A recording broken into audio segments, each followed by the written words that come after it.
Dragi đaci, za različite potrebe ljudi koriste različite mere. Kada je potrebno meriti vreme, onda koristimo mere za vreme i o tome ću vam u ovoj lekciji reći nešto više. Kada saslušate današnju lekciju i pogledate primere, naučit ćete mere za vreme i uspešno ćete raditi zadatke u kojima se traži određivanje vremena. Učili smo iz sveta oko nas da jedan dan traje 24 časa ili sata. Naučili smo i delove dana, jutro, podne, veče, ponoć. A za merenje vremena koristimo spravu koja se naziva časovnik i može se reći sat. Jedan čas ima 60 minuta. Da ne pomešamo sa školskim časom koji traje 45 minuta. Znači, jedan sat traje 60 minuta. Učili smo i skraćenice. Znamo da se mogu zapisati i slovom H latiničnim, a takođe i ćiriličnim slovom Č sa tačkom, a može i bez tačke. Skraćenicu napisanu čitamo potpuno kao da nije skraćena. Jedan čas je 60 minuta. Mala kazaljka časovnika pokazuje sate, a velika kazaljka časovnika pokazuje minute. Da ne zaboravimo da se jedan dan od 24 časa sastoji od obdanice, to je svetli deo dana, i od noći, to je tamni deo dana.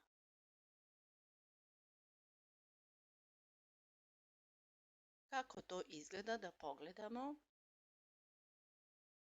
Znači, naša planeta Zemlja je polovinom osvetljena, dok je u drugoj polovini planete tamni deo dana, znači noć.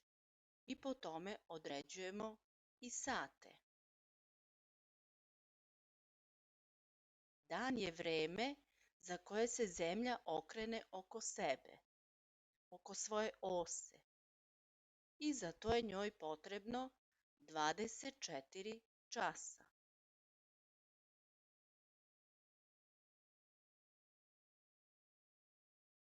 Časovnik se sastoji od brojčanika i dve kazaljke koje pokazuju vreme.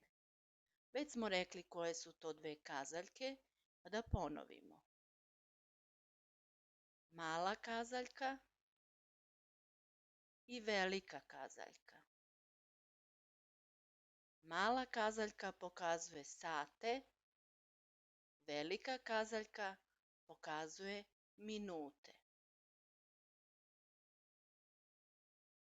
A u kom se smeru pokreću kazaljke? Šta mislite? Koja se kazaljka najbrže kreće, a koja najsporije? Hajde da pogledamo. Primećujemo da pored male kazaljke i velike postoji još jedna koja se najbrže kreće. Ta kazaljka pokazuje sekunde. Sekundara. I ona se najbrže kreće.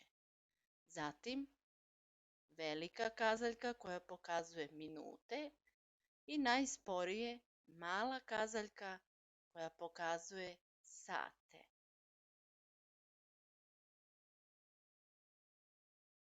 Koliko minuta pokazuje velika kazaljka? Pogledat ćemo na ovim primjerima i svaki ovaj podeok je 5 minuta. Od 12 do 1 je 5 minuta i tako redom. Pa bi sledeći primjer bio Kada je velika ova žuta kazaljka na broju 2, onda ona pokazuje 10 minuta. Zatim, velika kazaljka na broju 3 pokazuje 15 minuta. Velika kazaljka na broju 4 pokazuje 20 minuta. Na broju 5 pokazuje 25 minuta.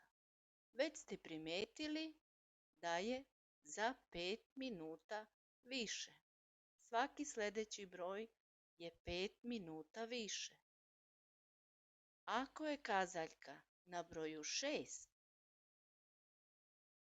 od broja 12 do 6 pređe pola časovnika i to je 30 minuta, zato i kažemo pola sata. Zatim, ako je velika kazaljka na broju 7, onda pokazuje 35 minuta. Na broju 8, 40 minuta. Na broju 9, 45 minuta.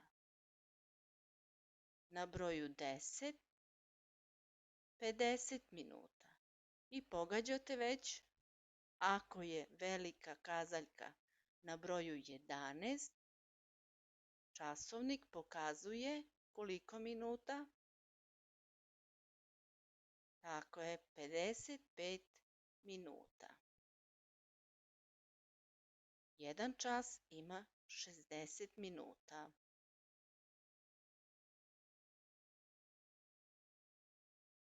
Ajde da pogledamo sada na ovim primerima, da odredimo tačno vreme koje pokazuje časovnik.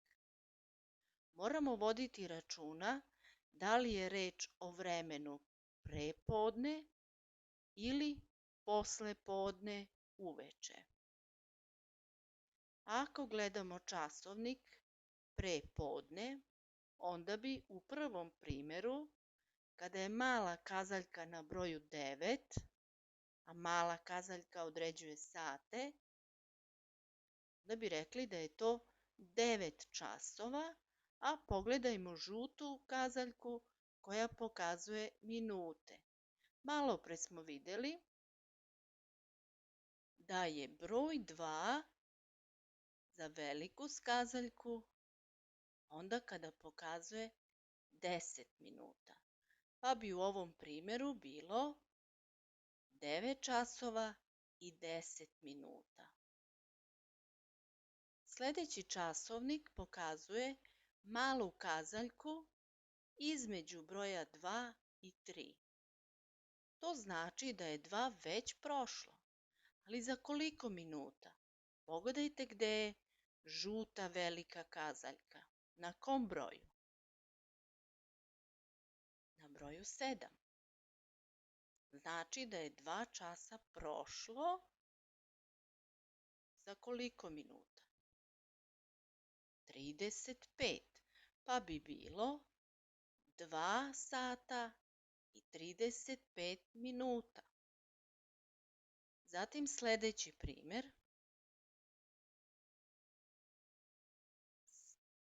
Mala kazaljka između broja 6 i 7. Znači da je 6 sati već prošlo.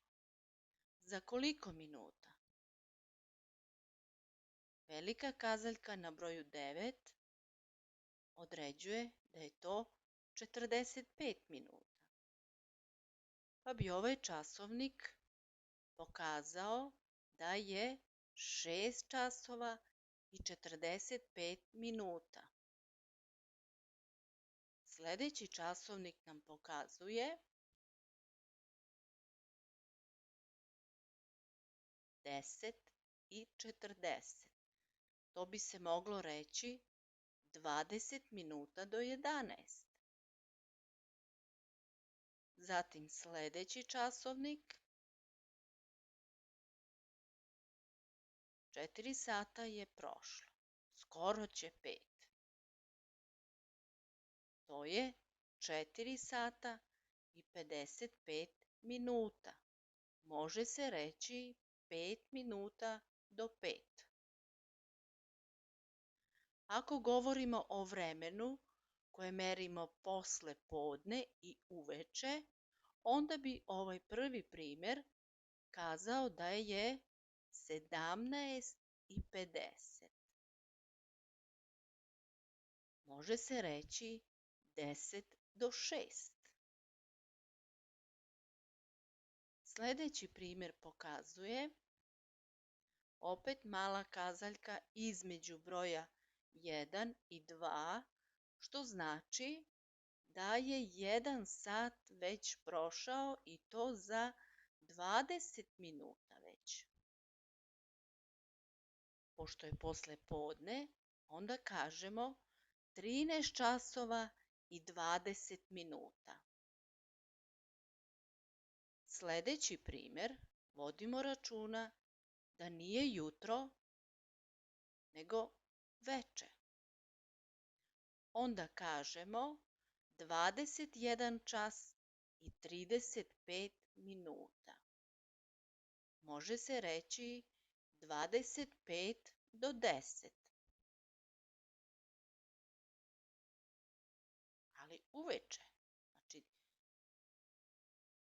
22 časa je 10 uveče.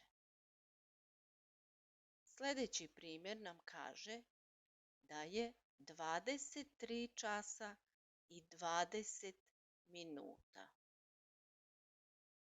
I preostali časovnik, mala kazaljka na broju 7, a velika na broju 3. S obzirom da je to veče, onda bi rekli da je 19 časova i 15 minuta.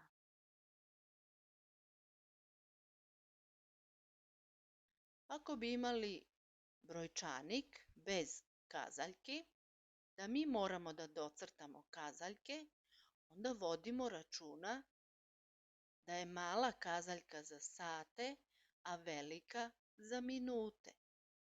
Tako bi postavili kazaljku na broj 11. Ako je pre podne, onda je 11 časova i 15 minuta. Ako je veče, onda je 23 časa i 15 minuta. Mala kazaljka je na broju 11. A za 15 minuta, na kom broju velika kazaljka mora biti? Tako je, na broju 3. 11 časova i 15 minuta. Sledeći časovnik bez kazaljki kaže da mi moramo docrtati malu i veliku kazaljku da pokazuje 12 časova i 45 minuta.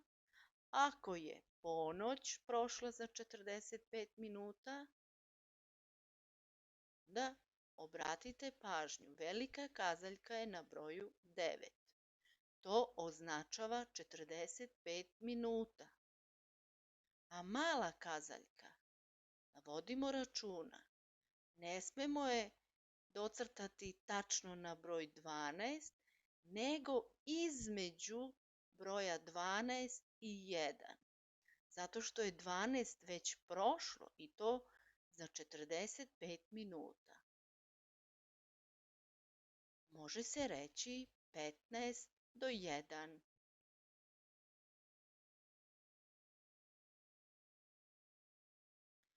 Da vidimo kako bi pomerili kazaljke ako se traži 1 čas i 55 minuta.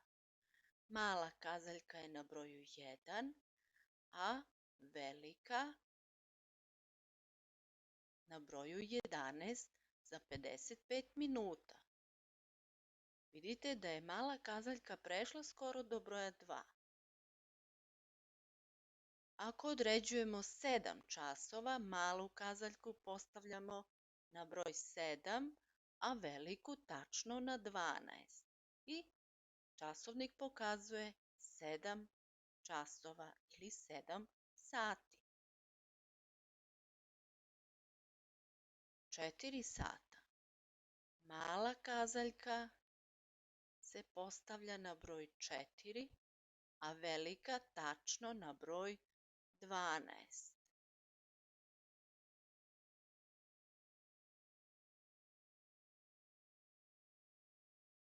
11 časova i 50 minuta. Malu kazaljku ćemo postaviti na broj 11, a velika se vrti do broja 10 koji pokazuje 50 minuta. 10 do 12 je to.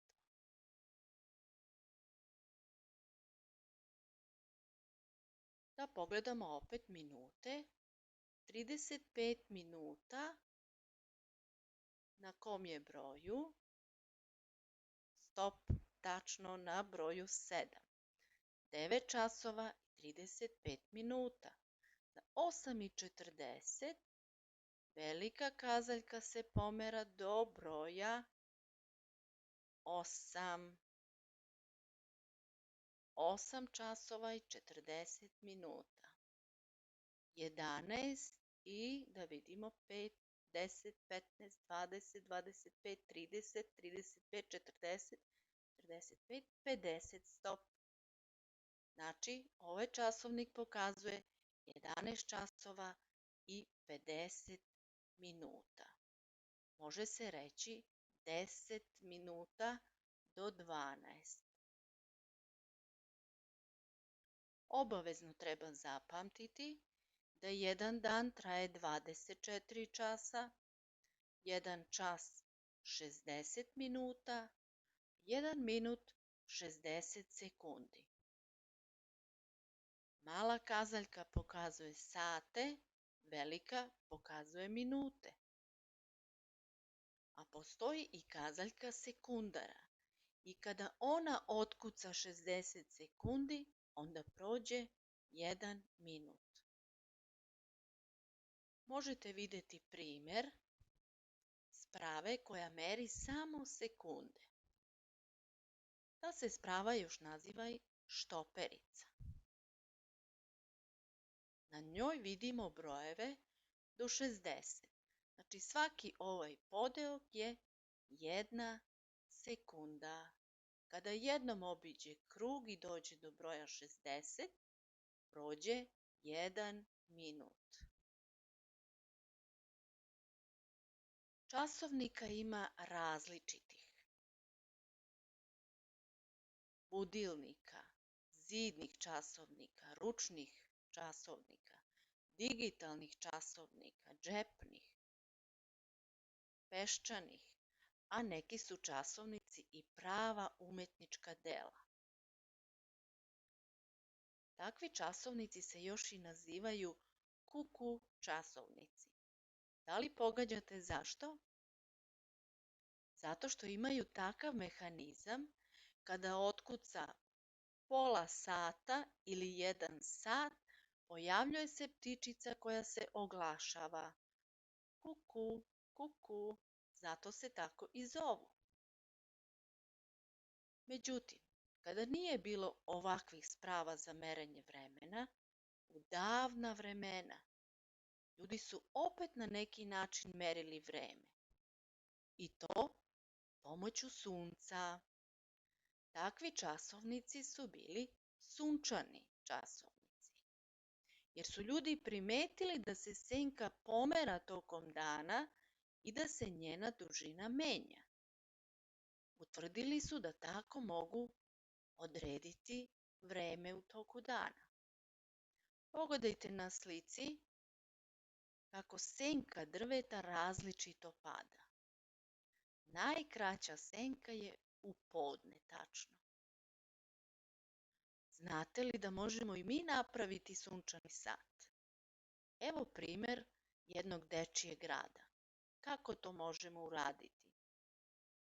Tako što jednu kartonsku, onu tacnu okruglu, spremimo, a na njoj precizno napišemo brojeve, da i imamo brojčanik i tačno u sredini možemo da zabodemo ili slamčicu ili olovku i pogledajte kako pada senka. Ako to uradite, primetit ćete u toku dana da se senka pomera, da je na različitom mestu. I tako možete odrediti vreme iako nemate ručni ili zidni sat. Pokušajte da vidite kako je to zanimljivo. A kada govorimo o vremenu, naravno da moramo spomenuti i kalendar.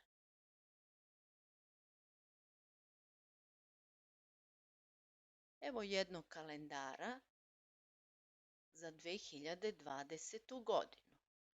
To je ova naša tekuća godina.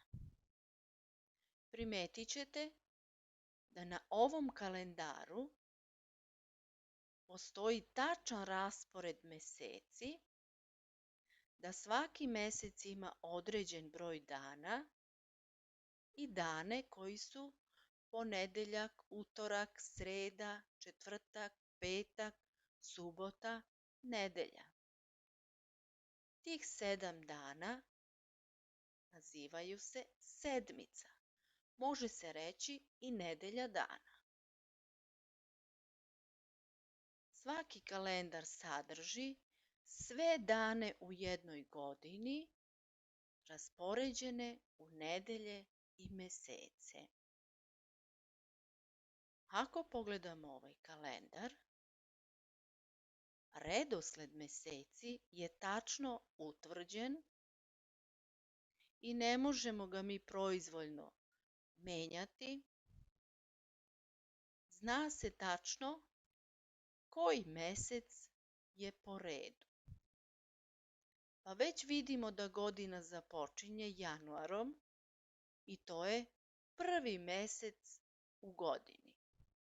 Zatim sledi drugi mesec, februar, treći mesec, mart, četvrti, april, peti, maj, šesti mesec je jun, sedmi mesec, jul, osmi mesec, avgust, deveti mesec, septembar, 10. mesec, oktobar, 11. mesec, novembar i na kraju godine 12. mesec, decembar. Zaključujemo da godina ima 12 meseci. A godina u kojoj februar ima 29 dana naziva se prestupna godina. I baš je ove godine februar imao 29 dana. Prestupna godina je svake 4. godine, pa će sledeća prestupna godina biti 2024. godine. Datum takođe ima svoj precizan, pravilan raspored i sadrži tačan dan, mesec i godinu. Mi smo u pravopisu učili na koje se sve načine može napisati datum, pa da se podsjetimo. Redni broj dana 25. Zapisuje se sa tačkom jer označava redni broj. Redni broj meseca u godini, to je 5. takođe mora imati tačku. Redni broj godine 2020. takođe ima tačku i možemo posle toga napisati godine. Takođe možemo zapisati mesec rimskom cifrom. U tom slučaju se ne stavlja tačka iza rimske cifre. Možemo zapisati mesec rečima i u tom slučaju se ne stavlja tačka iza reči meseca.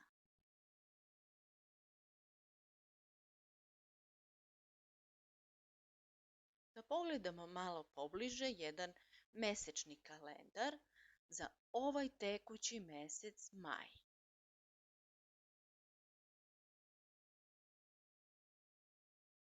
U kalendaru su neki brojevi obeleženi drugačijom bojom. Šta vi mislite zašto? Kakve to dane obeležava ta različita boja? U kalendaru obeleženi datumi označavaju neradne dane ili praznične dane. Vidite da kalendar ima i slova. P, U, S, Č, P, S, N. Znači da su to dani u nedelji. Ponedeljak, utorak, sreda, četvrtak, petak, subota, nedelja. 7 dana u nedelji. Kako da se snađemo u kalendaru?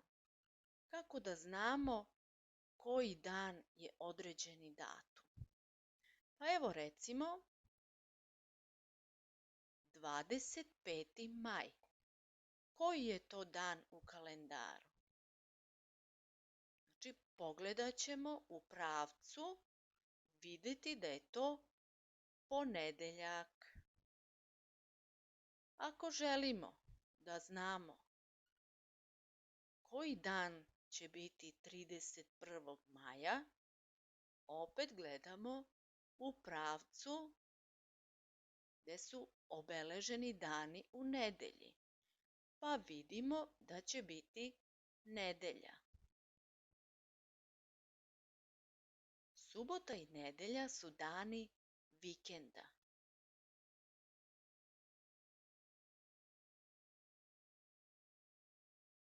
Vi znate da na još neki način, vrlo praktičan, možemo znati koliko koji mesec ima dana. To smo već i učili, pa samo da se podsjetimo.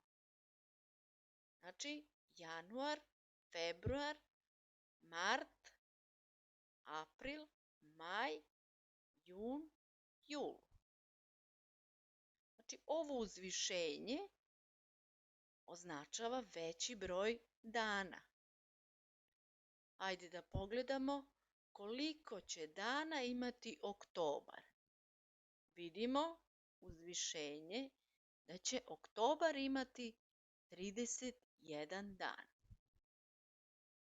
Sećate se da smo to učili, pa da se podsjetimo i nemojte zaboraviti da i tako možete znati koliko koji mesec ima dana, u slučaju da nemate kalendar kod sebe.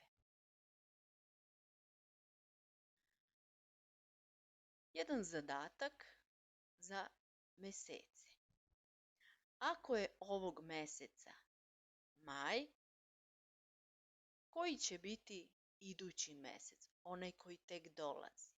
A koji će biti prošli mesec, onaj koji je bio pre maja? Pa da pogledamo. Jun će biti idući mesec, posle ovog meseca maja. A pre maja je bio mesec april. Ako imamo primer da će tek biti mart, šta mislite, koji će mesec biti pre marta? Februar, tako je. Ako je ovog meseca februar, koji mesec je pre njega? Tako, to je januar. Kao što vidite, tačan raspored meseci mora se znati da bi se ovakav zadatak mogao uspešno uraditi. Ako je bio prošli mesec januar, koji mesec sledi posle njega? Februar. Ako je ovaj mesec februar, posle njega biće mart. Ako je ovaj mesec januar, koji mesec je bio pre njega, a koji će biti posle januara. Bio je decembar pre januara, a posle sledi februar. Nazivi meseci imaju svoje redne brojeve. To znači tačno, precizno u kalendaru određeni raspored. Pa je 7. mesec u kalendaru jul, a 10. oktobar. 4. mesec u kalendaru april, a onaj prvi kojim započinje godina, koji je to mesec, sigurno znate.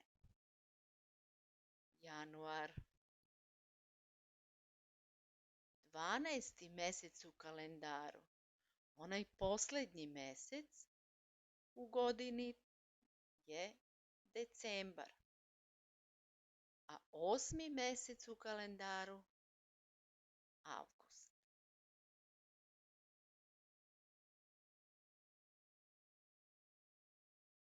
Još jedan zadatak.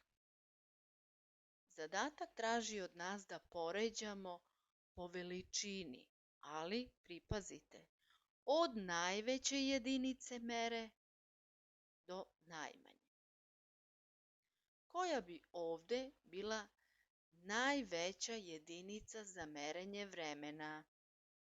Da li je mesec, da li je minut, da li je sat?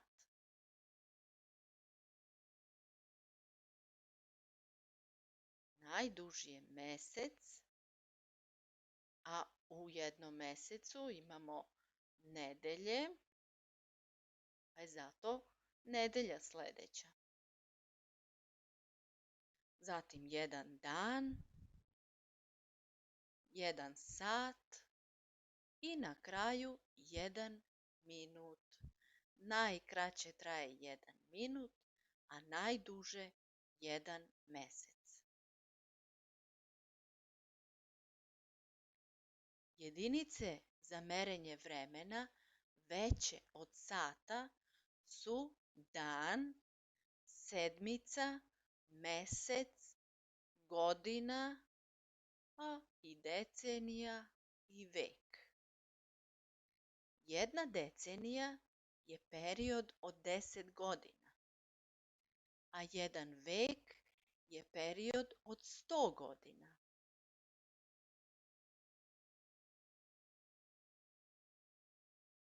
Za dane u nedelji znamo da ih ima 7, ali i one imaju svoj tačan raspored. Nedelja započinje ponedeljkom. A koji je to drugi dan u nedelji? To je utorak. Treći dan u nedelji, sreda. Koji bi bio četvrti dan u nedelji? Šta mislite? Četvrtak.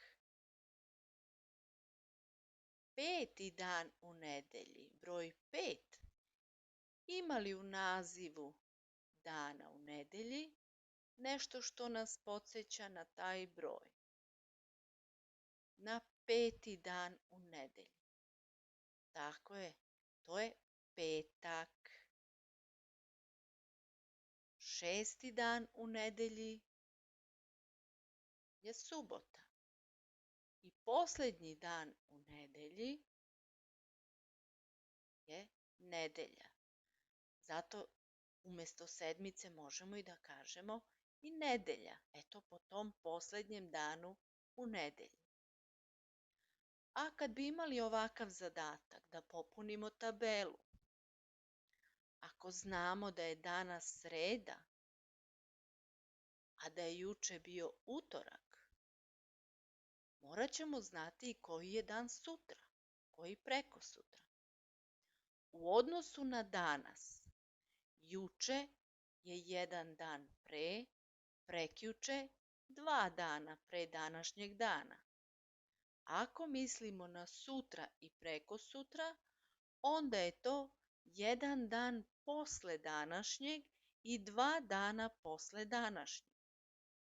Pa, na primjer, ako je danas sreda, sutra bi bio četvrtak, a prekosutra petak. Ako je danas sreda, a juče utorak, pogađate li onda koji dan je bio prekjuče? Tako je, ponedeljak. Ako je prekjuče bila subota, to znači 2 dana pre današnjeg da je bila subota. Ako je prekjuče subota, juče bi bila nedelja. A danas ponedeljak.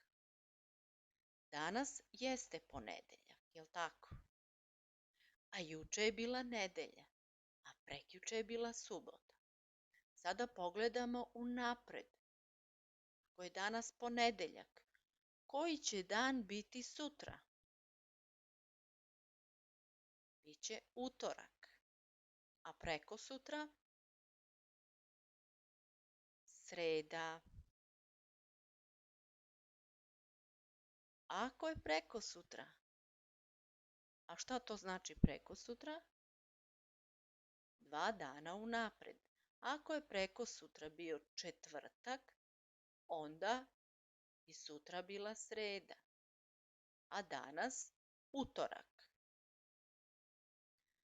A da je danas utorak, juče, to znači jedan dan pre utorka, je ponedeljak, a prekjuče nedelja. Da je sutra nedelja, koji bi dan bio danas? Da je sutra nedelja, koji bi dan bio prekosutra?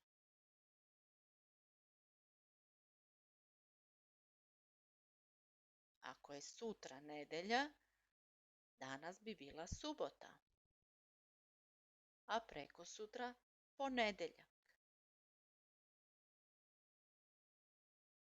Juče petak, prekjuče četvrtak. Kod ovakvog zadatka vodite računa da određujete u odnosu na danas, na današnji dan u zadatku i da znate da je juče i prekjuče dan i 2 pre, a da je sutra i prekosutra posle. Tek će biti ti dani. Jedan zanimljiv zadatak koji opet u sebi sadrži merenje vremena.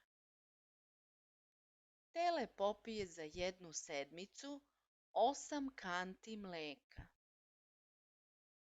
Koliko kanti mleka popije za 4 sedmice?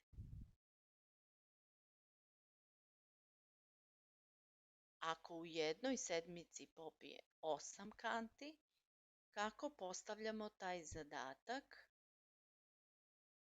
Najpre kao matematički izraz, a onda ćemo dati i odgovor na ovo pitanje. Zadatak postavljamo 8 puta 4 i znamo iz tablice množenja da je to 32. 8 kanti mleka puta 4 sedmice je 32. Tele popije 32 kante mleka za 4 sedmice. I još jedan zadatak.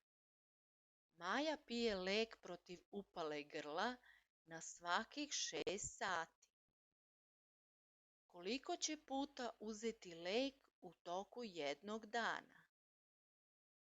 Za ovakav zadatak je važno da ne zaboravimo koliko sati ima jedan dan. Kada to znamo, onda ćemo uspešno uraditi ovakav zadatak. Postavit ćemo zadatak kao matematički izraz i to 24, zato što jedan dan ima 24 sata, delimo na 6 sati i znamo sada da je to 4. Pa bi odgovor bio: Maja će uzeti lek 4 puta u toku jednog dana. Dragi đaci, imali ste priliku da pogledate različite primere i različite zadatke. I nadam se da će vam to pomoći da uspešno radite vaše zadatke. Hvala vam na pažnji. I dragi đaci, neko kaže da vreme leti, neko kaže da vreme teče. Ono što je sigurno, to je da se ne zaustavlja. Brzo prolazi i eto nas uskoro u 3. razredu. Vredni, pametni drugaci, puno vas pozdravljam.